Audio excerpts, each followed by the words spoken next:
நீண்ட காலத்துக்கு முன் சுந்தரபுரம் என்ற கிராமத்தில் மக்கள் சந்தோஷமாக வாழ்ந்தனர். ஆனால் ஒரு நாள் பஞ்சம் ஏற்பட்டது. மழை பெய்யாமல் நிலங்கள் வறண்டு மக்கள் துயரத்தில் மூழ்கினர். அக்கிராமத்தில் விஸ்ரேஷன் என்ற பக்தன் வாழ்ந்தான். அவன் சிவபெருமானை நம்பி தினமும் பூஜை செய்து மக்களின் நலனுக்காக பிரார்த்தனை செய்தான்.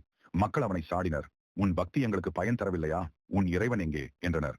ஆனால் சுரேஷன், நம்பிக்கை இழக்காதீர்கள், இறைவன் நம்மை சோதிக்கிறான், உண்மையான பக்திக்கு அவன் நிச்சயம் உதவுவான் என்று கூறினான்.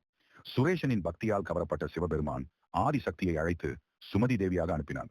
கிராமத்தில் தோன்றிய சுமதி தேவி மக்களிடம் பேசினாள். உங்கள் வாழ்க்கை மாற உழைப்புடன் நம்பிக்கையும் தேவை.